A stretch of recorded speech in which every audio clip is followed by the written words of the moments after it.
खुलुमबाय आं सिबिरानि ब्रह्म नोंथांमोनखौ आंनि sbbodonews चेनेलाव गासैखौबो बरायबावनाय थाबाय नोंथांमोननि थाखाय आं गोदान मोनसे भिडिअ लानानै फैबावबाय अन्नानै भिडिअखौ जोबजासिम नायलांदो दिनैनिफ्राय सोरखारि आरो सोरखारि नङै गासैबो फरायसालिफोरानो थाखो 1 निफ्राय थाखो 8 सिम आरो थाखो 11 आ बेखेव जासिगोन कोविड-19 नि गोसारनायखौ होबथानो थाखाय रायजोआव गोलाव सम फरायसालिफोरा बन्द जानानै दङमोन दिनैनिफ्राय फिन थाखो 1 निफ्राय थाखो 8 सिम आरो थाखो 11 आ बेखेव जासिगोन बेनि थाखाय सोलोंथाइ बिफाना एसअपि फोसावनानै होदों थाखोआव अफलाइननि गेजेरजों फोरोंथाइ होनाया सप्तासेयाव सानथामनि थाखायल' थागोन फरायसालिखौ सेनिटाइज खालामनाय जागोन बेनि अनगायैबो कोविड-19 नि माखासे सरासनस्रा नेमखान्थिफोरखौ फालिनाया जागोन अफलाइन फोरोंथाइ होनायनि अनगायैबो अनलाइन फोरोंथाइ होनायाबो थाबाय थागोन होननानै सोलोंथाइ बिफाना मिथिहोदों मख'नो गोनांदि थाखो 9, 10, 12 ग्रेजुवेट फाइनाल इयार आरो पोस्ट ग्रेजुवेट फाइनाल इयारनि थाखाय अफलाइन फोरोंथाइ होनाया सिगांनिफ्रायनो जागायखाबाय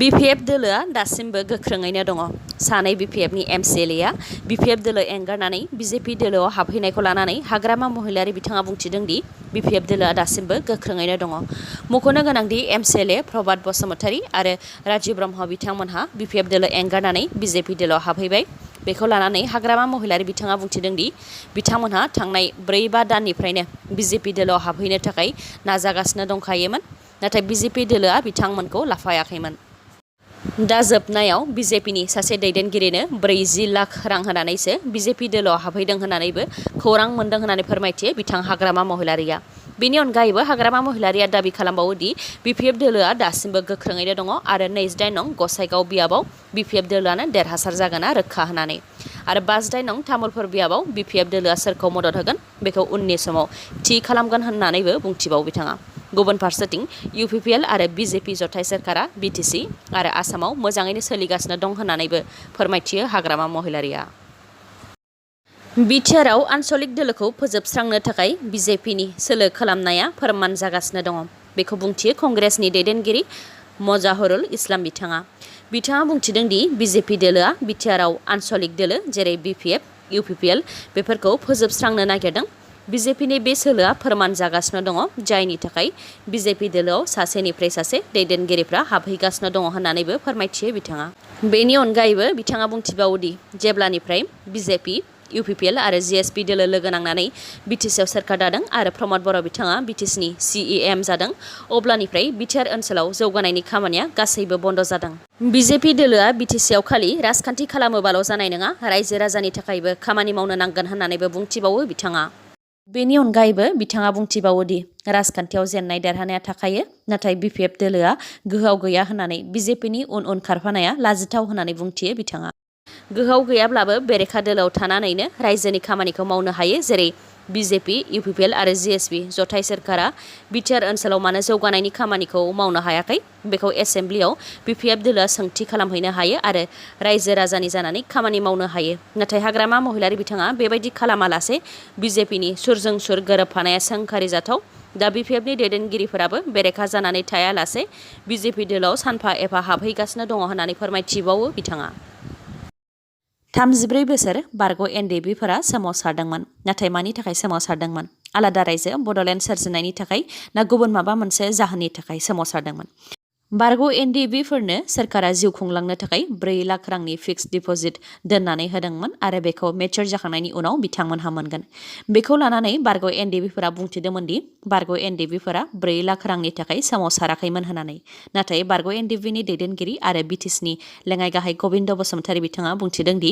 बारग' एनडिएफबिफोरा 4 लाख रांनि थाखाय सोमावसाराखैमोनब्ला मानि थाखायथो सोमावसारदोंमन होननानै आरो मानि थाखाय बारग' एनडिएफबिफोरा सोमावसारदोंमोन बेखौ बारग' एनडिएफबिफोरनावनो सोंनो थाखायबो बिथोन होबावो गबिन्द बसुमतारीया बेनि अनगायैबो बारग' एनडिएफबिफोरा जिउ खुंनायाव गोबां जेंनाजों मोगा-मोगि जानो गोनां जादों होननानै बुंथिनायनि सायाव गबिन्द बसुमतारीया फिननाय होयो दि सोरखारा जिउ खुंलांनो थाखाय 4 लाख रां होखादों सोरबा जुदि 4 लाख रां मोनसेयावबो नखरखौ सामलायनो हायाखैब्ला बेयो सोरखारनि गोरोन्थि नङा सोरखारा खनले मदद होबाय थानो हाया होननानै फोरमायथियो गबिन्द बसुमतारीया बेनि अनगायैबो रन्जन दैमारी बिथांनि सायाव बिथाङा बुंथियो दि रन्जन दैमारीखौ आयेनासो जोबथेसालियाव सोदों आयेननि गेजेरजोंसो जोबथेसालिनिफ्राय उदां जागोन बेनि थाखाय सोमावसारनाय उखैहाब सोमावसारनाय बायदि खालामोब्लाबो बेफोरो बेसेन गैया बेजों जेबो जाया होननानै फोरमायथियो बिथां गबिन्द बसुमतारीया प्रमद बर'आ एबसुनि प्रेसिडेन्ट जानाय समावनो हाजो बायदि रां खामायदों। बे बिबुंथिखौ होदों 52 नं तामुलपुर बियाबाव उदां बिजाथि महरै गसंनाय गणेश कछारी बिथाङा। बिथाङा बुंथिदों दि प्रमद बर'आ एबसुनि प्रेसिडेन्ट जानाय समावनो हाजो बायदि रां खामायदों। बिसायख'थिनि सिगां रिटार्निं अफिसारनो सम्पति हिसाब होनायाव प्रमद बर'आ 7 कौटि रांनि सम्पति थानायनि हिसाब होदोंमोन, जायनाखि प्रमद बर'आ धोनि नखरनिफ्राय फैनायबो नंखाया। एबसुनि प्रेसिडेन्ट थानाय समावनो माबोरै हाजो बायदि रां खामायनानै लानो हाखो होननानै सोंथि खालामबावो गणेश कछारी बिथाङा। एबसुनि प्रेसिडेन्ट जानाय समाव बेबायदि रां खामायनाया जारिमिनावनो गैफेरामोन। प्रमद बर'नि सिगां उपेन्द्र नाथ ब्रह्म, रोनगोरा नार्जारी, रबिराम नार्जारी, सानसुमा खुंगुर बसुमतारी, दीपक बसुमतारी, सन्तला बसुमतारी बिथांमोनहाबो एबसुनि प्रेसिडेन्टमोन, नाथाय बिथांमोनहा बेबायदि रां आरजिनो हायाखैमोन होननानै फोरमायथियो बिथाङा। लोगोसे प्रमद बर' बिथाङा बेफोर रांखौ जाख्ल'नानै सोरजियाखैबा माबोरै सोरजिनो हाखो होननानैबो सोंथि खालामबावो बिथाङा। बेनि अनगायैबो प्रमद बर'जों दैदेनजानाय बिटिसिनि इएमफोराबो थिखादारफोरनिफ्राय 30% लागासिनो दङ। बेखौ थिखादारफोरा मिथियो होननानैबो बुंथिबावो बिथाङा। बेफोरनि अनगायैबो गणेश कछारी बिथाङा बुंथिबावो दि 52 नं तामुलपुर बियाबाव हाग्रामा महिलारिजों दैदेनजानाय बिपिएफ दोलोआ दासिमबो गोख्रों, जायनाखि थांनाय बिधानसभा बिसायख'थियाव बिजाथि गैयालासे सावगारियाव भट होनानैनो बिपिएफ दोलोआ 46,635 भट मोननो हादोंमोन। बे खेबाव 70,000निबो बांसिन भट मोननो हागोन रोखा होननानै दाबि खालामो गणेश कछारी बिथाङा। बेनि अनगायैबो बिथाङा बुंथिबावदों दि थांनाय सानसे सिगां इउपिपिएल दोलोआ डक्टर हेमन्त बिश्व शर्माखौ लिंहरनानै जलेन दैमारिनि थाखाय फोसावदिं मेल खुंदोंमोन, जेराव 3,000बो सुबुं जमा जायाखै। बेजोंनो मिथिनो मोनो बिथांमोनहा गोख्रों नङा होननानै फोरमायथियो बिथाङा। आरो इउपिपिएल दोलोआ 1 लाख भट मोनगोन होननानै दाबि खालामनायनि सायाव बिथाङा बुंथिबावदों दि जेराव इउपिपिएल आरो बिजेपि लोगो नांनानै मिटिं खुंनायावबो 3,000 सुबुङानो जमा जायाखै, अब्ला माबोरैहाय 1 लाख मोनफुंनो हागोन होननानै सोंथि खालामबावो बिथाङा। 28 नं गसाइगाव बियाबनि जहारल ओनसोल, जाय आदिबासिफोरनि ओनसोल, बेयाव बिटिसिनि गाहाय प्रमद बर' बिथाङा दावबायहैदों। दावबायहैनानै बिथाङा बुंथिदों दि बे ओनसोलाव दासिमबो मोब्लिब गैया, जब कार्ड गैया, रेशन कार्ड गैया आरो बेफोर गासैबो 17 बोसोर गोहोआव थानाय सोरखारनि थाखायनो जादों होननानै बुंथियो बिथाङा। जहारल गामिल' नङा, गोबां बेबायदिनो बर' गामिफोरबो दङ जेराव दासिमबो मोब्लिब गैया, जब कार्ड गैया आरो रेशन कार्ड गैया। 17 बोसोराव सोरखार थानाय दैदेनगिरिफोरा गामि ओनसोलाव जौगानायनि खामानि मावालासे टाउन ओनसोलफोरावल' खामानि मावनायखौ गोसो होदोंमोन होननानैबो फोरमायथिबावो बिथाङा। आरो गसाइगाव बियाबनि जहारल ओनसोलनि जेंनाफोरखौ सुस्रांनो थाखाय बिसायख'थि जोबब्लानो गसाइगाव साब डिभिजन अफिसारजों सावरायगोन आरो गोख्रैयै बेफोर खामानिखौ मावगोन होननानैबो समायखिरा होयो बिथां प्रमद बर'आ। आरो बेफोर गामि ओनसोलाव जौगानायनि खामानि मावनो थाखाय अफिसारफोरखौ दैथायहरनानै रिपर्ट लागासिनो दङ होननानैबो फोरमायथिबावो बिथाङा। बेनि अनगायैबो 28 नं गसाइगाव बिधानसभा बियाबाव इउपिपिएल आरो एआइडिएफनि गेजेराव दावहाया जागोन। कंग्रेस आरो बिपिएफ दोलोआ फेक्टर नङा होननानैबो फोरमायथियो। बेनि अनगायैबो कंग्रेस दोलोआ मुस्लिमनिफ्राय भट मोनगोन साननाया फेलें होननानैबो बुंथिबावो बिथां प्रमद बर'आ।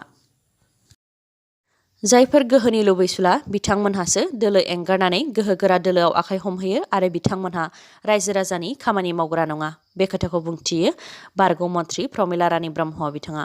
मख'नो गोनांदि बिपिएफ दोलोनिफ्राय सासेनि उनाव सासे दैदेनगिरि जेरै बिश्वजित दैमारी, इमानुएल मोसाहारि बिथांमोननि अनगायैबो एमसिएलएफोरा बिजेपि दोलोआव हाबफैगासिनो दङ। बेखौ लानानै प्रमिला रानी ब्रह्म बिथाङा बुंथिदों दि जायफोर दैदेनगिरिफोरा गाव गावनि सार्थ'आव गोहोनि थाखाय गुबुन गोहोगोरा दोलोआव हाबहैदों, बेफोरबायदि दैदेनगिरिया रायजो राजानि खामानि मावग्रा नङा आरो बिथांमोन बायदिया राजखान्थियाव बारा गोबाव केरियार बानायनो हाया होननानैबो बुंथिबावो बिथाङा। जाय समाव रायजो राजाफोरखौ बेंनो गोनांमोन, बे समाव रायजो राजाफोरखौ एंगारनाय आरो बिपिएफ दोलो जाय दोलोआ बिथांमोनखौ बानायदोंमोन बेखौ एंगारनानै थांनाया दुखुनांथाव होननानैबो फोरमायथियो प्रमिला रानी ब्रह्म बिथाङा। बेनि अनगायैबो थांनाय 19-20 बोसोर सिगां बिटिसिआव जेबो गैयामोन। हाग्रामा महिलारिया हाथियार दैनानै उपेन्द्र नाथ ब्रह्मनि बिथोन बायदियै बिटिसि लाबोनानै मोनसेनि उनाव मोनसे जौगानायनि खामानिखौ मावबोदोंमोन। नाथाय प्रमद बर'आ गामि सिंनि माखासे सुबुंफोरनो नंखाय समायखिरा आरो हाग्रामा महिलारिया जाख्ल'नायनि खामानि मावदों बायदि बायदि बुंनायाव गामिनि सुबुंफोर जाय बाहेरायाव मा जादों बेनि सोमोन्दै मिथिजोबा बिथांमोननि गोसोआ दिलिनदोंमोन आरो प्रमद बर'खौ मदद होदोंमोन। प्रमद बर' बिथाङाबो बिटिसिआव सोरखार दानो हादोंमोन, नाथाय सोरखार दाखांनायनि उनाव समायखिरा होनायफोरखौ मावफुंनो हायि आरो जौगानायनि जेबो खामानि मावनो हायिखौ रायजो राजाफ्रा हमदांनो हाबाय आरो उननि समाव BPF दोलोआनो गोहोआव फैफिनगोन होननानैबो फोरमायथियो बिथाङा। बेफोरनि अनगायैबो 28 नं गसाइगाव बियाबाव BPFनि बिजाथि ध्रुब कुमार ब्रह्म नार्जारी बिथाङानो देरहासारगोन रोखा। मानोना सिगाङाव जाय माजेन्द्र नार्जारीनो भट होदोंमोन बिथांमोननिफ्राय भट मोनखागोन आरो जाय प्रमद बर'नि खामानिखौ नुनानै दा UPPL दोलोखौ मोजां मोनला बिथांमोनहाबो BPF दोलोनो भट होगोन होननानैबो फोरमायथियो बिथाङा। मोनथाम खुगा गोनां जिबौ नुनानै सोमोनांदों गासैबो सुबुंफोरानो। बिफांनि दालायाव मोनथाम मोखां गोनां जिबौनि सावगारिया समाज बिजोङाव फोसावनाय लोगो लोगोनो गोबां भाइरेल जादों, जायखौ बिगियानारिफोराबो सानदोंमोन बियो मोनसे देहायारि बेले-बेजे होननानै। नाथाय जेब्ला बिनि सैथोखौ मिथियो अब्ला गासैबो सोमोनाङो। मानोना बे मोनथाम मोखां थानाय जिबौआनो नङा, बेयो मोनसे समायना सिखिरिसो। जाय सिखिरिनि गोमोथाव गांनि सावगारिया जिबौनि मोखां बायदि। सलायहारि सिखिरिनि गाङा माब्लाबा मोनसे मोखां जायो, माब्लाबा मोननै आरो माब्लाबा मोनथाम जायो। बे हारिनि सिखिरिनि जिउआ सप्ता मोननैल'। बिदै दैनानै फोलेर बांहोनायानो बेफोर सिखिरिनि थांखि। बेबायदि फोलेरनि सिखिरिनि अनजिमाया जोबोद खम। बे हारिनि सिखिरिखौ एटाकास एटलास बुंनाय जायो आरो बे सिखिरिखौ एसिया हादोराव मोननाय जायो। दिनैनि भिडिअ'आ एसेनोसै। गाबोन आरो गोदान भिडिअ'जों लोगो मोनफिनबावगोन। नोंथाङा दासिमबो आंनि चेनेलखौ साबस्क्राइब खालामाखैबा अन्नानै साबस्क्राइब खालामदो, लोगोसे लाइक, कमेन्ट आरो शेयार खालामनो दाबाव। गोजोन्थों।